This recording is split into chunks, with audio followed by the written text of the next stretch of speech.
Good morning. Thank you all for being here. I absolutely love the way the universe orchestrates things. This morning I thought, what do I need to wear to feel inspired to be in this space? And I put on my Indian suit, and there's Prashant with his Indian music. And the very fact that I'm here today was also amazingly organized by the universe. Because Monica sent me an email in October and asked me if I would speak at the center. And I said, oh, yes, of course, I'd be so honored. Oh, and by the way, after I've said yes, I like speaking about mindfulness. What's the topic? And she said, the title of your talk will be, It's Time for Fearlessness. Okay, I didn't expect to actually get the title for my talk. I thought maybe a topic, but there it was. And what Monica didn't know when she asked me to do this talk was that more than a decade ago, I invested a lot of time and energy in researching fear. I did that thing of reading all the books I could get my hands on. Susan Jeffers, Feel the Fear and Do It Anyway, Gerald Jampolsky's book, what's it called? Freeing the Soul from, no, that's Robert Sardello, Freeing the Soul from Fear, Love is Letting Go of Fear. The list goes on, right? Lots of books. And I also stepped into testing my own ability to face my fears. One of my biggest fears was heights. I had a really big fear of heights. And so I signed up for trapeze training in the flying circus, right? So, yeah, despite the fact that I was almost legally blind and couldn't see without my glasses, I had to take off my glasses, climb a 40-foot rope ladder, and, jump off the platform, and it was amazing. And I rappelled off cliffs, I jumped off cliffs into raging rivers, I did all sorts of things to come to facing that fear.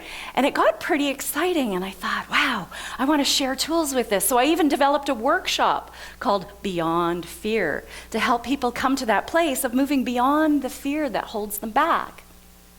And I facilitated that with my wonderful husband, Neil, and we had lots of fun. And we filled the day with amazing activities and exercises that gave people an opportunity to identify exactly what is fear, and to look at what fears are playing out in my life, and how do I overcome those fears, most importantly. Because, we treated fear as the enemy in those days. Fear was the enemy, the foe to overcome. So we taught people how to break through those fears. So we began with things like this. All right, most of you have heard this acronym, right? What is fear? Well, if we were to take these letters and spell them out, then we've got false evidence appearing real. What does that mean exactly? Well, it means that things are not what our brain is telling them they are. We are creating a bunch of stories and scenarios in our mind about what could possibly be happening. And we're afraid of that. We're afraid of what could be happening. So when we looked at that false evidence appearing real, we thought, okay, well, what kinds of fears are there? What are the ways that false evidence appears real? Well, it appears in situational fears. The kind of fears that, say, are about things happening. Right? So you've got things like aging, or fearing losing a loved one, or fearing losing a job, losing your financial stability. Those are pretty real fears for a lot of people today. And then we have those ego fears, the fears of the inner mind, the stories that we're telling in our head. These are fears like the fear of making a fool of yourself, the fear of failing, the fear of not being liked. We might call that the fear of rejection. So we have these false evidences appearing real, and they appear in these different kinds of forms as situational fears or ego fears. But the bottom line is, under all of those kinds of fears, there's really only one fear. But before I talk about that one fear, Let's talk about the fact that what we're really fearing is that something could happen and the potential outcome, right? It's false evidence appearing real. It's not real. So we're afraid of something that might potentially happen, not that something really would. And how many of those fears are based on experiences from our past? Something has happened in the past that's allowed you to develop a story around that. I have a really great example. When I was in grade 5, I was basically a new student in the school. We'd moved out into the country from the city in May, middle of May. So for half of May and June, I was in this school. We had the whole summer off, then we come back. So grade 5, I come back to school, and there's another new student in the school. Most of the kids have been going to the same school together since they were in grade 1, so they're a pretty tight-knit community. And the new kid, okay, I'm not going to sugarcoat anything. Back in those days, we were not very polite and politically correct. She was the new fat kid, and kids are really mean to fat kids. They picked on her, they bullied her, they ostracized her. And you know what's interesting? I was this tiny little fireball that said, "That's not right." I had this meme that ran inside me that says, "That's not fair. It's not fair that they're treating her like that." And so I went to our teacher and I said, "This is not right. They shouldn't be doing that. Somebody needs to talk to them. Could I talk to the class? Could I tell them how wrong this is?" And she said, "Absolutely. You can speak at the front of our social studies class." So she invited me to come to the front of the room, and I shook my finger at those students and I let them know what they were doing wrong, that she was a human being just like you and just like me, and why were we treating her like this, and la la la la la la la. And yeah, guess what happened? I had a pretty solitary year, yeah. I got pretty ostracized. Even the fat kid didn't really like me very much because I'd kind of singled her out, but we sort of ended up being friends because at least I had paid some attention to her and I had a little bit of compassion. It was a pretty lonely year. So what did I start to tell myself about standing up and speaking out in front of people? Bad idea. Bad things are going to happen to me if I do that, right? Whoa, don't go there. Don't voice your opinion. Don't go on about how you feel things should be. Because, wow, there are some severe outcomes. And yet, here I am, standing in front of you today. The really cool thing is, yeah, we really can get past those fears. So, I would like you to take a moment. I would like to just indulge this whole situation. If fear is this false evidence appearing real, this thinking about something that really could happen, there are a lot of fears that we could choose from. How about you just pick one? Pick one fear that you have felt at some point in your life. The fear of being rejected, the fear of being left alone, the fear that something might happen to your kids, that you need to take care of them. Whatever that fear is, just really be with it. You could even close your eyes and just let yourself really get into that thinking that happens around that fear. What are you telling yourself? What's going to happen? Listen to all of those stories around all of that.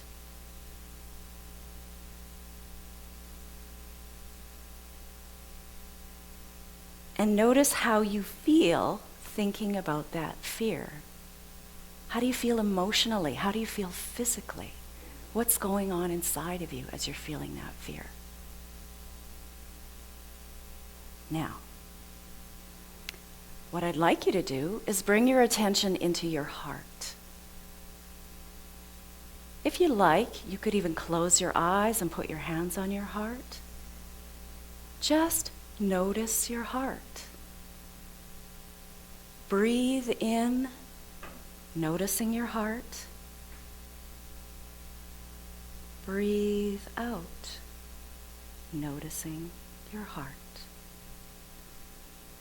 There's nothing to change. Just notice it. Breathe in deeply as you're paying attention to your heart. And exhale slowly as you're paying attention to your heart.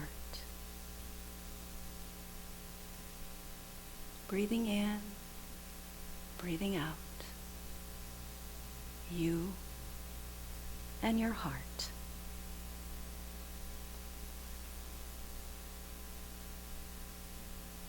How do you feel right now? Have you stopped thinking about the fear? Are you feeling more peaceful, more calm, more relaxed?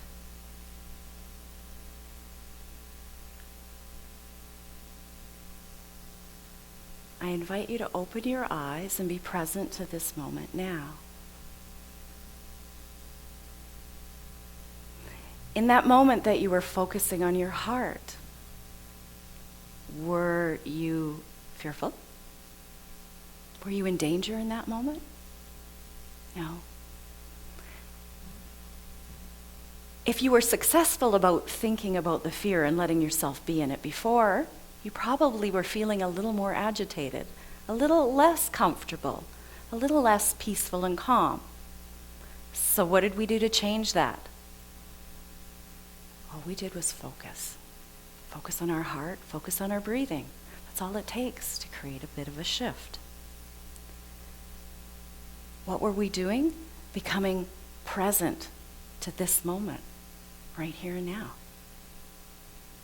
Yeah, the sweet practice of mindfulness. That's really what mindfulness is, being present to the here and now in non-judgmental awareness. As I asked you to focus on your heart, no need to change anything, just notice, just notice, just notice. Non-judgmental awareness. Just being aware without judging. This isn't good, this isn't bad, this just is. I'm here and I'm breathing. That's all there is to it. It's funny to think that a decade ago, when we did the Beyond Fear workshop, to this point was about a half a day. A half a day of exercises and activities to identify that there are these two kinds of fear, and that it's not really real, it's all in your head, and that if you really just become present for the moment, you'll be a little bit calmer and more relaxed and realize, oh, actually, I'm okay right here, right now. When I'm afraid, I'm either thinking about the past, what's happened before, and then projecting into the future about what could happen, but I'm not really right here, right now. Wow, a whole day, half a day to get to that point. And I laugh now when I realize, gosh, we just came so very, very close. So very close to coming to the true answer. Okay, so in the last half of the day, we said, okay, so the fear that's really underlying those fears, those situational fears, those ego fears, is the fear that we can't handle it. That's really the only fear there is.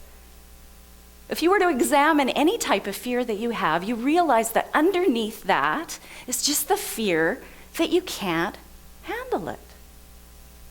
And so we did this really big, impactful exercise at the end of the day. It was a physical activity that proved to people they could push through that fear, and they really could handle it. It was very exciting and very high profile, and very close to the real truth and answer, but not quite. Because we weren't on a spiritual path at that point ourselves, we kind of missed the mark a little bit. And I kind of have to laugh now when I see how simple that really is. I mean, the fact remains that that is the main big fear in life, is the fear that we can't handle whatever comes our way. But how we deal with it, I think, is very different. And in coming up with this talk, I actually came up with a new acronym for fear. No. I can't say I came up with a new acronym for fear. I was a channel for a new acronym for fear. I don't take a lot of credit for inventing this. It's something that came through.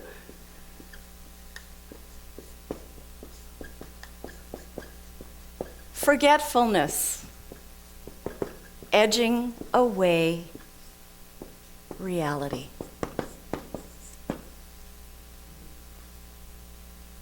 Fear is forgetfulness, edging away reality.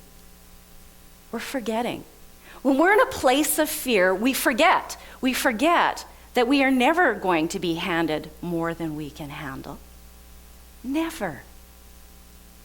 We forget that we are who we are. Powerful beings of light, created from the very energy of love that is the source of all that is. That spirit, that higher being, the power, the great spirit, whatever name you give that great level and energy that here at the center we call God. We are not separate from that God, but when we forget, we feel like we are separate from that God. What we feel instead of the love that is that energy of God, we feel the opposite of that, the absence of love.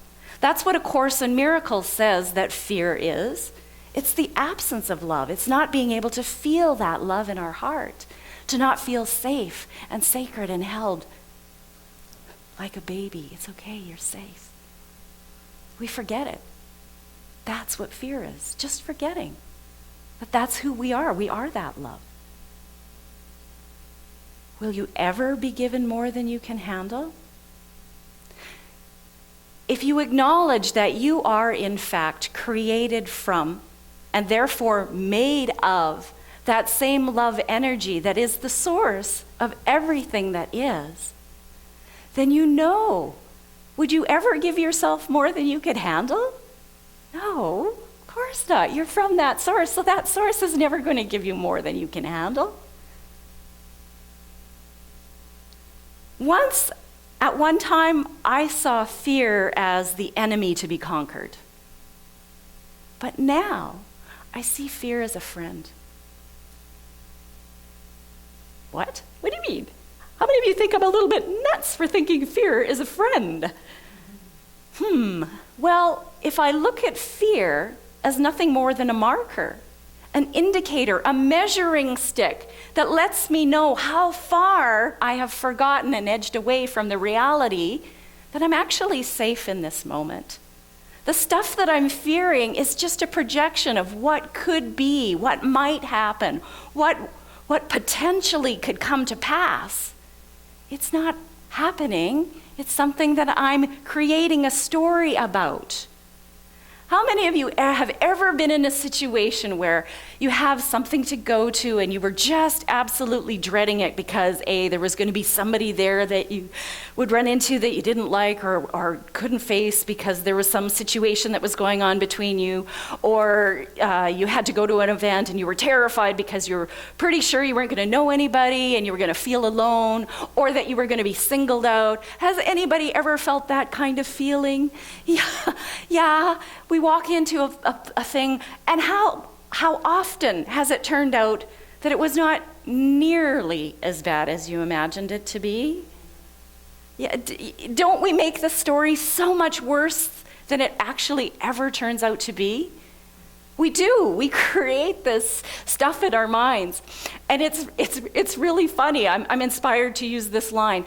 JT and I were on Friday. We were at an event called Blue Friday, where we're speaking to junior high school students, helping them to deal with this situation called bullying. How do you deal with the bullying situation that's going on?